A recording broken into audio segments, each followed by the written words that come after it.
नमस्कार, मैं मनीष स्वागत करता हूं आपको अपने इस यूट्यूब चैनल पे। दोस्तों, रेलवे में आरपीएफ के जो वैकेंसी निकले हुए हैं आपके 4660, उसमें कुछ जो चीज़ें हैं वो चेंजेज नज़र आएंगे इस बार। क्योंकि पहले क्या होता था कि आपकी वैकेंसी अगर किसी कैटेगरी में फिल नहीं होती थी तो वो खाली रह जाता था, उसको बैकलॉग वैकेंसी में डाल दिया जाता था।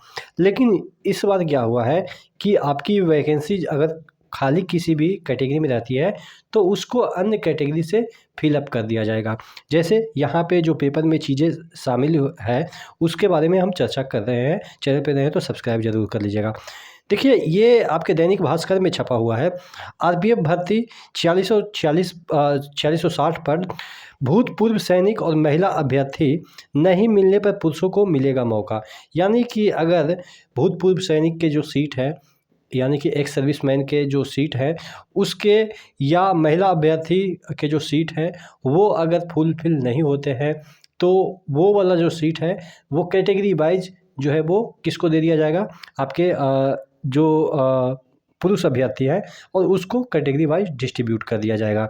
तो अच्छी खबर है कि कम से कम सीटें खाली नहीं जाएगी। हालांकि इसकी उम्मीदें आप मान के चलो कि कम ही है कि सीटें भरी नहीं जाएगी महिला के द्वारा, क्योंकि महिला का भी कंपटीशन इतना आप कह सकते हैं ज़्यादा हो गया है कि अब पहले जैसा नहीं रहा कि महिला उम्मीदवार ही नहीं मिलेंगे। हाँ, भूतपूर्व सैनिक में नहीं मिलते हैं चूँकि एज ज़्यादा हो जाता है, लेकिन चूँकि यहाँ पे फिजिकल में इनको छूट दिया गया है तो इस वजह से इसमें भी इनको चांसेस है कि जो है वो सीटें खाली ना जाए। लेकिन फिर भी जो चीज़ें हैं वो मुझे बताना ही था तो मैं आपको बता रहा हूँ।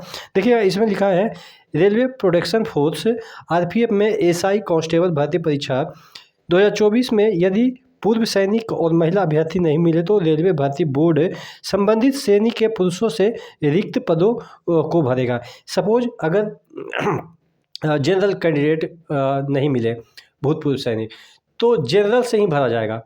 फिर अगर ओबीसी, हालांकि जनरल में ओबीसी वाले भी आ जाते हैं, एससी वाले भी आ जाते हैं, एसटी वाले अगर उनका मार्क्स ज़्यादा हो तो। उसी तरीके से अगर एसटी का या एससी का सीट है तो सिर्फ और सिर्फ एससी और एसटी वाले ही कैंडिडेट से फिल किया जाएगा। इस तरीके से कैटेगरी वाइज फिल किया जाएगा। अगर सीटें खाली रही तो कोई भी पद रिक्त नहीं छोड़ा जाएगा। अभ्यर्थियों का चयन कंप्यूटर आधारित परीक्षा सीबीटी, शारीरिक दक्षता परीक्षा और शारीरिक माप के माध्यम से किया जाएगा। रेलवे में लंबे समय बाद आरपीएफ के 4660 पदों पर भर्ती निकाली गई है। बोर्ड ने तय किया है कि यदि किसी कारणवश महिला या पूर्व सैनिक नहीं मिल पाते हैं तो उनके पद भी खाली नहीं रहने दिया जाएगा। आरआरबी सबसे पहले कंप्यूटर आधारित जो सीबीटी है का आयोजन करेगी। सीबीटी के प्रदर्शन के आधार पर पुरुष, महिला और भूतपूर्व सैनिक के लिए प्रत्येक संवर्ग में भर्तियों की संख्या के 10 गुना शारीरिक जो दक्षता है परीक्षा में जो है वो बुलाया जाएगा और दस्तावेज सत्यापन के लिए उम्मीदवारों को शॉर्टलिस्ट किया जाएगा। आरआरबी के चेयरमैन के अनुसार भूतपूर्व सैनिक को पीईटी में छूट दी जाएगी, यानी कि फिजिकल एफिशिएंसी जो टेस्ट है उसमें इनका छूट रहेगा। लेकिन फिजिकल मेजरमेंट टेस्ट है या स्टैंडर्ड टेस्ट है जिसमें हाइट वगैरह है उसमें इनको छूट नहीं मिलेगा। हाँ, रनिंग, गोला फेंक या हाई जंप, लॉन्ग जंप, इस तरह की जो चीज़ें हैं वो उनको छूट मिलेगी।